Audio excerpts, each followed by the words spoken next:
My dad was career military, and he had received orders for us to transfer from our current location in St. Louis, Missouri, to Mannheim, Germany.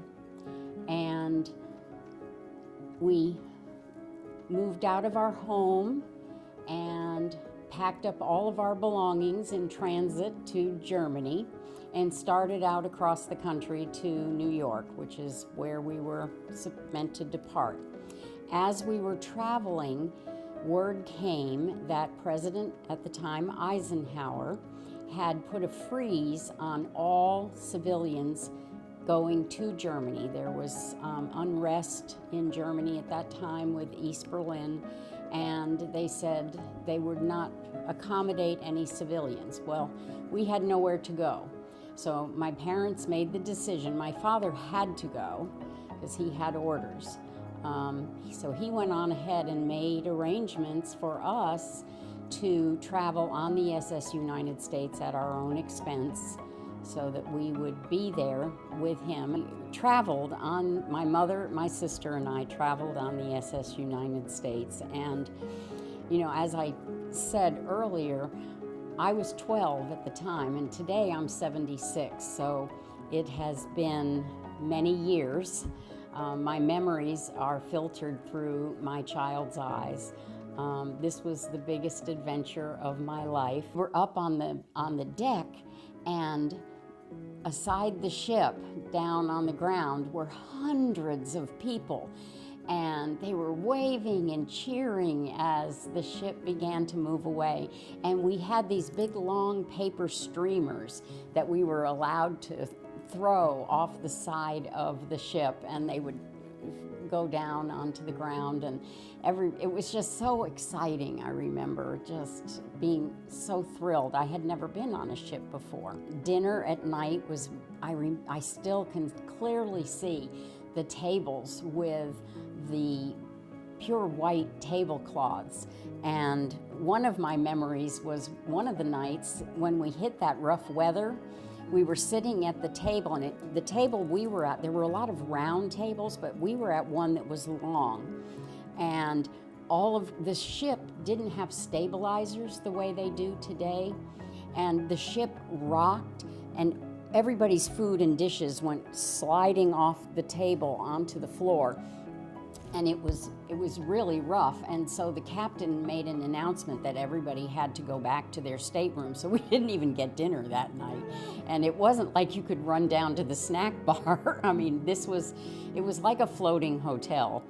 And so we would dress for dinner, and again, back then I remember I wore white gloves, and we would get dressed up. And then there was a formal night. They called it, I think, Captain's Night. And everybody, the men were in tuxedos and the ladies were in ball gowns. And, you know, I just felt like a princess that day. And again, this is, I think, why I have such joyful memories. And, you know, as a kid bouncing around this ship, they didn't have a whole lot. It's not anything like a cruise ship today. You know, they didn't have a lot of things to do, but I remember being so excited because they actually had a movie theater, and I could go to the movies every day. I just remember, I thought that was the most amazing thing. And then I was talking to my sister. She was 7 at the time, but she still had some memories, and she remembered us using the shuffleboard. They had a painted shuffleboard on one of the decks, and she and I didn't know how to play shuffleboard, but we turned it into our game of hopscotch using the squares. We were bouncing around there. Look, I have found a bunch of pictures of the ship in 1960 because I couldn't make a picture in my mind of the swimming pool, but I vividly remembered it. And once I saw it, it made complete sense. The water, it was a big hole, and the water only came halfway up. And the water was about 3 feet. So you'd get in, it was an indoor pool, because we were traveling in December, which is one of the reasons why the Atlantic was so rough. It was winter. But you'd get in the pool and it's 3 feet and you're like, ooh, cool, woohoo. And then the ship rocks and the next thing you know, you're under 8 feet of water because the whole swimming pool is now over your head. So they had a lifeguard, and of course I went in 1 or 2 times. My sister didn't get in. She didn't. I talked to her and she said no, she didn't remember the swimming pool, but I think that was why. I don't know if they had age limits, or I have no idea, but I do remember that feeling of having to float to the surface in my 3-foot swimming pool.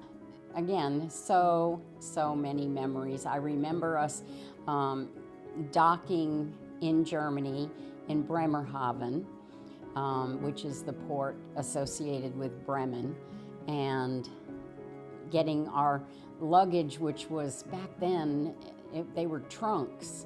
They were big boxes, and getting our luggage, and my father coming to meet us, and just meeting this new land, and not, listening to the people in the airport converse and not understanding what they were saying. It was very overwhelming, but the journey was amazing. My first thought was so sad, because I have this memory of 64 years ago when it was a beautiful, stately princess. I mean, it was decked out, and it was state of the art at the time. It was a big deal. But of course, it's been decommissioned in dry dock, I guess, since 1969. So I'm sure that age has done to it the same as it's done to me. So my first thought was, oh my gosh, I can't imagine that beautiful ship at the bottom of the sea. But then I thought, well, it's probably not beautiful anymore. It's not what I remember.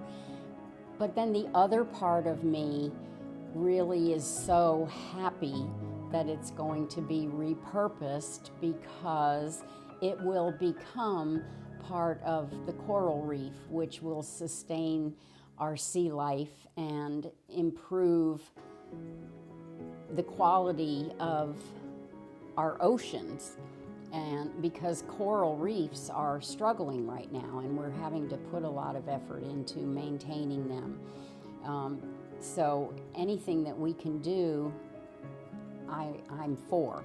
So once I wrapped my head around that, I was like, okay, thank you for your service.